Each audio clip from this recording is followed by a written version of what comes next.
Hello students, BSc third year Hindi medium unit third paper second complex analysis. Last class में हमने Cauchy हार्डामार्ड प्रमेय का कथन पढ़ा था और इसका फर्स्ट पॉइंट हमने प्रूफ किया। प्रूफ नहीं, इनकम्प्लीट, बस थोड़ा सा लिखा था। तो हमारे पास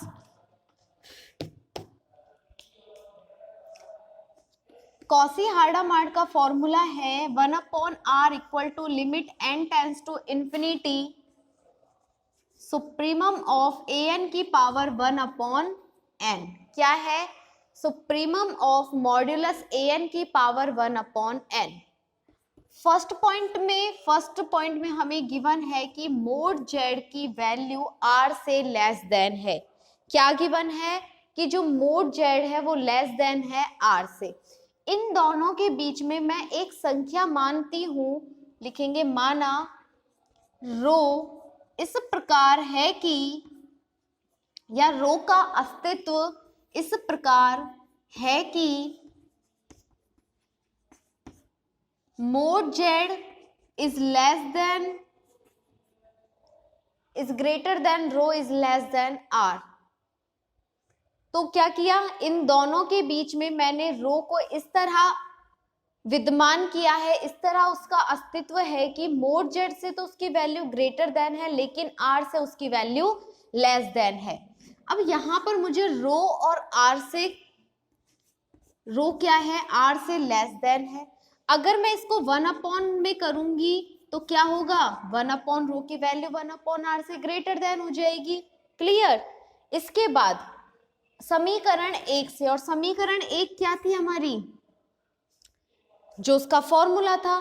तो 1/r का मान समीकरण 1 से रखने पर, 1/r का मान समीकरण 1 से रखने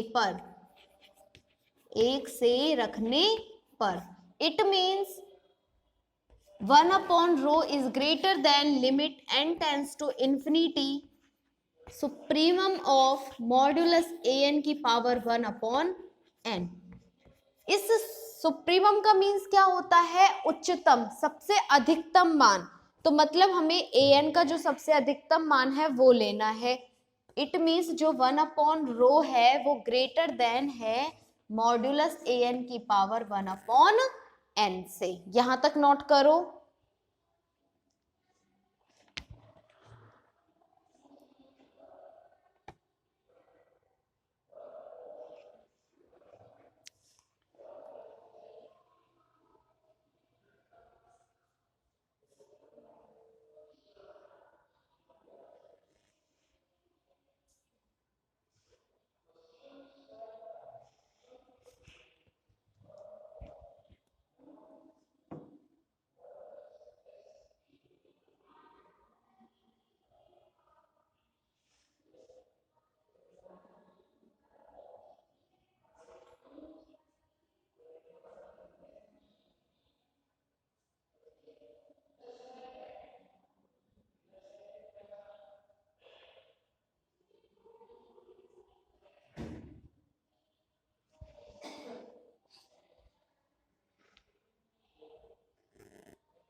आगे देखो, 1/रो is greater than modulus an की पावर 1/n। क्या है? 1/रो is greater than modulus an की पावर 1/n। आफ्टर देन 1/रो इज ग्रेटर देन an की पावर 1/n। अब हमें इस फॉर्म से, इस जो समीकरण है, इससे हमें क्या लेके आना है? जो हमारी घात श्रेणी होती है। मतलब इसको, इस an को हमें किस में चेंज करना है? घात श्रेणी में। तो देखो an के ऊपर इसकी पावर है क्या, नहीं है, तो हमें क्या करना पड़ेगा, सबसे पहले इसकी पावर को हटाना होगा। तो 1/रो क्या करते हैं, दोनों तरफ n पावर से मल्टीप्लाई कर देते हैं। तो दोनों तरफ मैंने इसकी n पावर से मल्टीप्लाई कर दिया और n मैंने इस तरह लिया है, जो n0 पूर्णांक है उससे इसकी वैल्यू इक्वल टू और ग्रेटर देन है। क्लियर? आफ्टर देन 1/रो की power n modulus an। Next step is 1/रो की power n is greater than modulus an। इसके बाद हमने क्या किया, an तो निकाल लिया, z की पावर n क्या करना है, मल्टीप्लाई करना है। तो दोनों तरफ z की पावर n से गुणा करने पर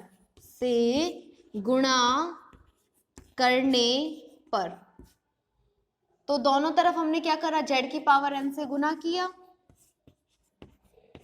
an z की पावर n।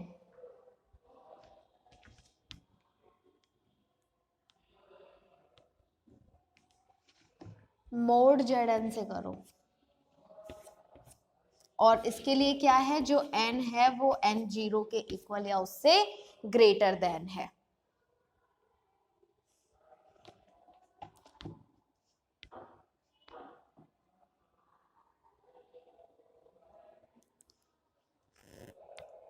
करो नोट यहां तक इसको।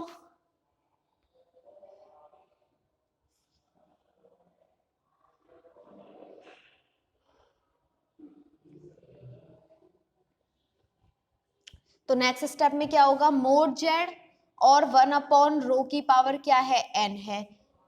तो z की पावर n/रो, अगर मैं इसका मोड करूं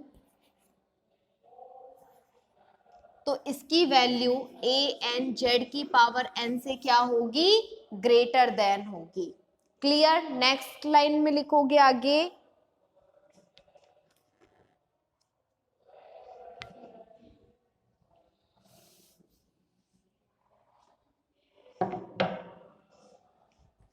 रो का मोड नहीं है ना, यहां रो का मोड नहीं लग रहा, तो रो का मोड मत लगाना। लिखो आगे, परंतु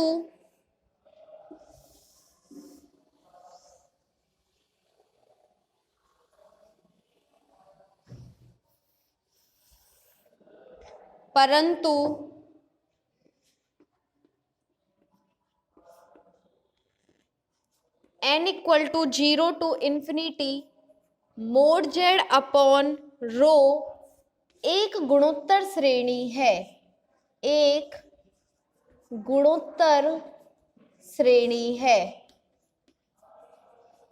मतलब ये किस तरह से चलेगी, जैसे 1/2, 1/4, 1/8। इट मीन्स ये कैसी श्रेणी है, एक गुणोत्तर श्रेणी है। आगे लिखो, जिसका सार्वनुपात 1 से कम है, जिसका सार्वनुपात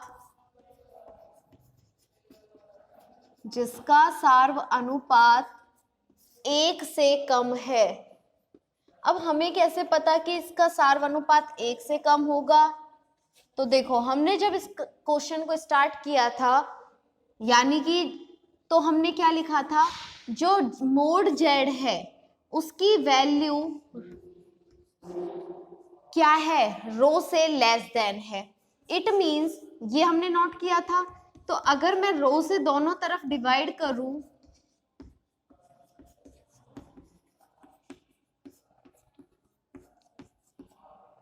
तो यहां से हमने क्या किया, जो मोड z अपॉन रो है उसकी वैल्यू क्या हो गई, 1 से कम हो गई।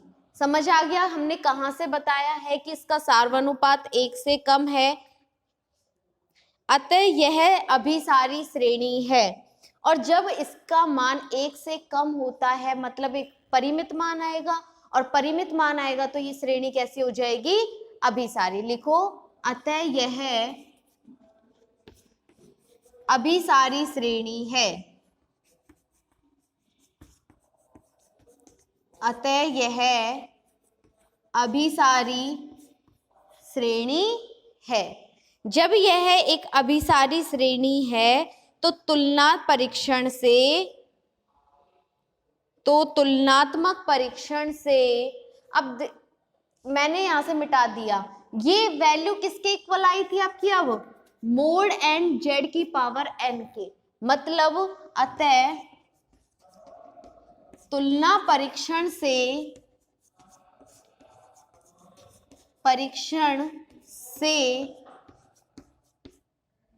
मॉड ए एन जेड की पावर एन का मॉड भी क्या होगा, अभिसारी होगी, भी अभिसारी श्रेणी होगी, अभिसारी श्रेणी होगी। अब जो घात श्रेणी हमें दी हुई है ये कैसी है, अभिसारी, और जो इसका मॉड्यूलस है ये भी कैसा है, अभिसारी। इनका मतलब क्या हुआ कि जो दोनों श्रेणी अभिसारी हैं तो ये श्रेणी कैसी हो जाएगी, निरपेक्ष अभिसारी। ठीक है, तो लिखेंगे आगे, अतः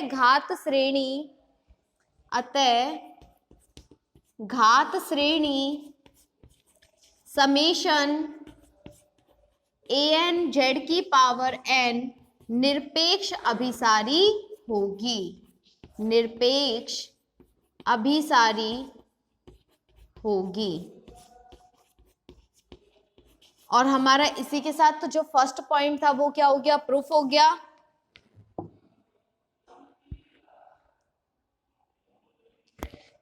नोट करो, फिर सेकंड पॉइंट सॉल्व करेंगे इसका।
नहीं यार, बना दूंगी।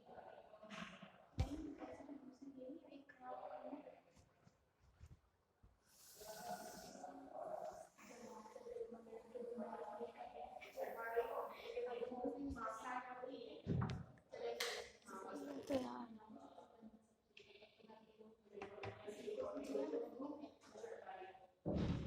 सेकंड पॉइंट हमें गिवन है कि mod Z is less than equal to rho, और जो रो है वो उसकी कंडीशन है कि उसकी वैल्यू 0 के इक्वल, ग्रेटर देन है और r से लेस देन है।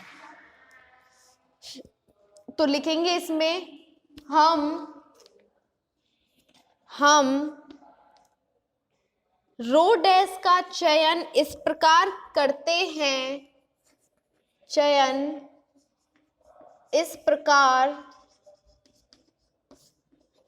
हैं,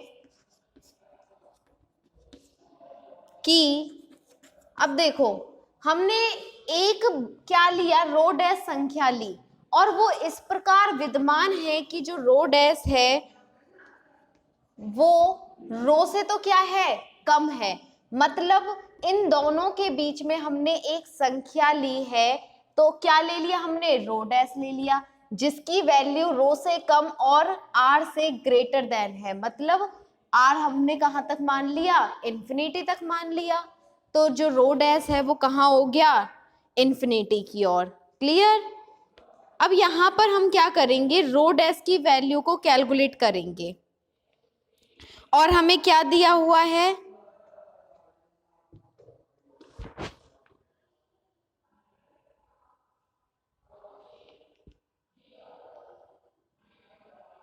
और पहली कंडीशन क्या दी है, जो मोड जेड है उसकी वैल्यू रोज के इक्वल या उससे लेस देन है, तथा साथ ही दिया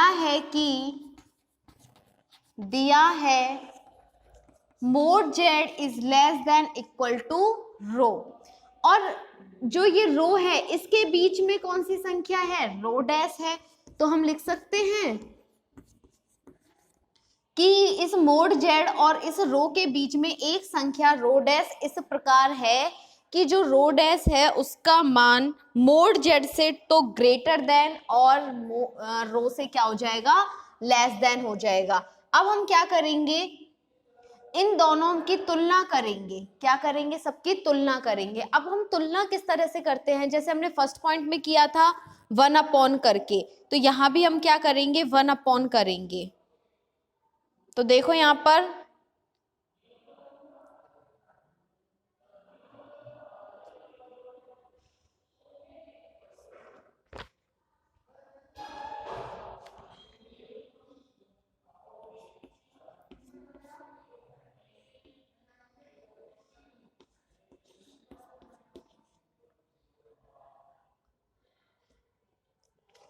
लिखो नेक्स्ट लाइन, रो से भाग देने पर, रो से भाग देने पर।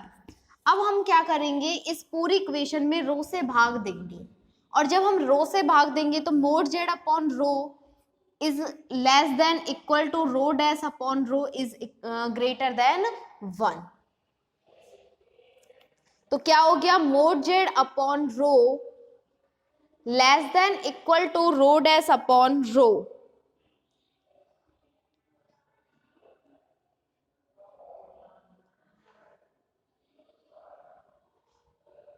नोट करो यहां तक।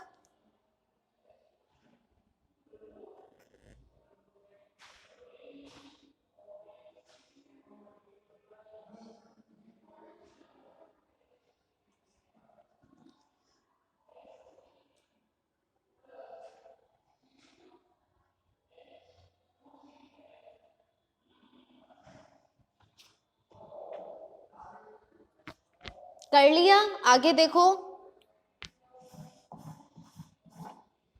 देखो इसमें हमने थोड़ा लेंदी पड़ेगा लेकिन हमें अच्छे से समझना है। और यहां क्या दिया है कि इसकी वैल्यू आर से इस कंडीशन में है, इट मींस, और हमने रो डैश को कहां पे माना है, यहां माना है। क्या किया, rho dash upon rho is less than 1 is R. अगर मैं इसको 1 अपॉन में चेंज करूंगी तो क्या होगा, जो रो डैश अपॉन रो है वो 1 अपॉन आर से क्या हो जाएगा, ग्रेटर देन हो जाएगा। Clear. Rho dash upon rho की वैल्यू क्या होगी, 1 अपॉन आर से ग्रेटर देन होगी।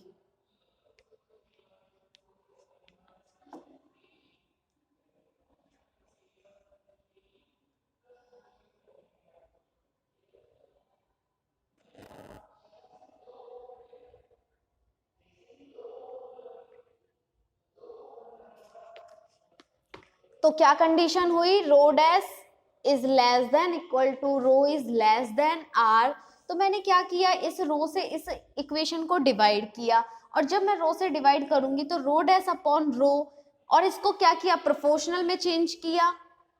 तो हमारी जो ये वैल्यूज है, ये वैल्यू क्या हो जाएगी, ग्रेटर देन हो जाएगी। मतलब इसको यहां से समझो, इस r को मैं कहां ले आई, इसके नीचे ले आई। नेक्स्ट चलो मैं आपको और समझाती हूँ इसको अच्छे से। रो dash upon row 1 upon r is 1, और यहां क्या है, जो रो डैश अपॉन रो है वो मोड जेड अपॉन रो से क्या है, लेस देन इक्वल टू है।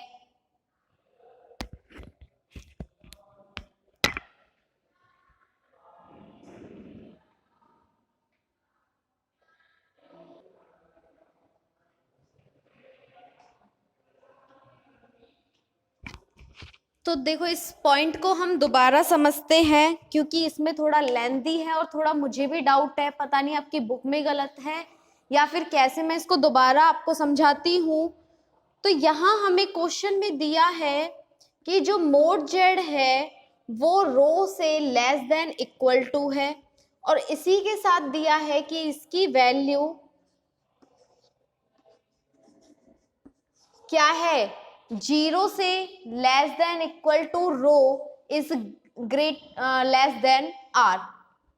इट मीन्स ये कहां से बढ़ रहा है, 0 से बढ़ रहा है, और कहां की ओर, r मीन्स रियल नंबर, वास्तविक संख्या, इंफिनिटी की ओर।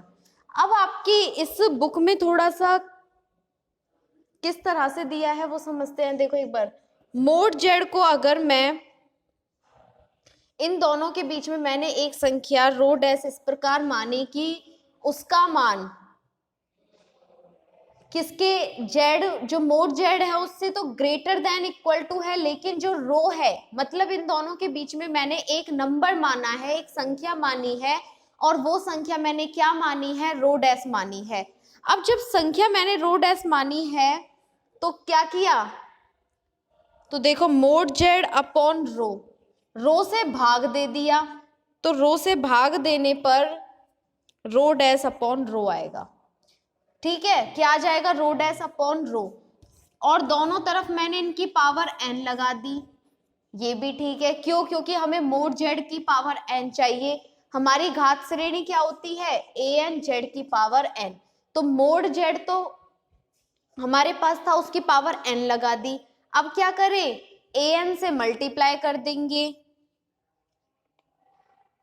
तो जो मोड जेड अपॉन रो है उसकी पावर n है, और यहां आ जाएगा an जेड की power n is greater then, क्या आ जाएगा, is greater then. It means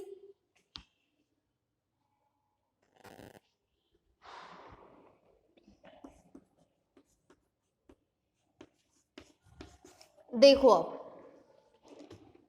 तो यहां तक हमने इसको सॉल्व कर लिया, फिर दोनों का क्या दिया, भाग दिया, रो से डिवाइड कर दिया। इस पार्ट को भी आप मत देखो। इसके बाद जब रो से डिवाइड कर दिया तो मैंने दोनों तरफ क्या लगा दी, उनकी पावर n लगा दी। अब हमारे पास मोड जेड की पावर n बन गया, और दूसरी कंडीशन क्या है कि जो मोड जेड है ये क्या है, इस रो से लेस देन इक्वल टू है। क्लियर, और ये जो रो है इसकी वैल्यू r से लेस देन है। इट मींस इस रो को मैंने कहां तक बढ़ा दिया, r तक बढ़ा दिया। जब मैं मोड जेड अपॉन रो यहां से इसको क्लियर करूंगी तो यहां क्या आएगा, 1 और 1 अपॉन r। तो मोड जेड अपॉन रो 1 अपॉन r मीन्स जो मोड जेड अपॉन रो की वैल्यू है वो इस 1 अपॉन r से क्या है, लेस देन है। या फिर हम इसको इस तरह से भी समझ सकते हैं कि ये वैल्यू ग्रेटर देन हो जाएगी जब हम इसको क्या करेंगे, प्रोपोर्शनल में चेंज करेंगे। ठीक है, अगर इसमें कोई आपको डाउट हो तो आप कॉलेज आके समझ लेना, क्योंकि मुझे खुद को लग रहा है समझाते टाइम कि आपको इसमें थोड़ा सा डाउट रहेगा, क्योंकि यहाँ 3-3, 4-4 नंबर हमें लेट करने पड़ रहे हैं। तो फिर क्या किया, जो हमारा 1 अपॉन r का मान होता है कॉसी हार्डामार्ट फॉर्मूले से, 1 upon r equal to limit n tends to infinity supremum of modulus an की पावर 1 अपॉन n, क्या होता है, मॉडुलस an की पावर 1 अपॉन n। तो यहां से देखो, चलो मैं आपको इसको दूसरे तरीके से समझाती हूँ अगर आपको समझ आ जाए। यहां तक हमने इसको क्लियर कर लिया, फिर इसको हमने रो से भाग दे दिया और एक कंडीशन हमने मानी है कि इसका मान क्या है, 0 से, जो रो का मान है वो ग्रेटर देन इक्वल टू है 0 से, और जो r है वो ग्रेटर देन है इस रो से। इट मीन्स इसको अभी थोड़ी देर हम इन दोनों पे डिस्कस करेंगे। जब मैं इनको 1 अपॉन में करती हूं तो किसकी वैल्यू ग्रेटर देन हो जाएगी, 1 अपॉन रो की वैल्यू ग्रेटर देन हो जाएगी। तो 1 अपॉन रो की वैल्यू किससे ग्रेटर देन है, 1 अपॉन आर से। 1 अपॉन आर की वैल्यू पुट करो, 1 upon rho is greater then, और ये सुप्रीमम इन सबको हम हटा देंगे, क्या बचेगा, 1 अपॉन रो की वैल्यू मॉड्यूलस an की पावर 1 अपॉन n से ग्रेटर देन है।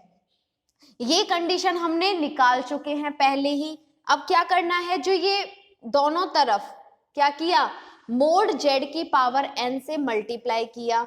तो देखो यहाँ पे मैंने जब मोड zn से मल्टीप्लाई किया और यहाँ भी मोड zn से मल्टीप्लाई किया। क्लियर।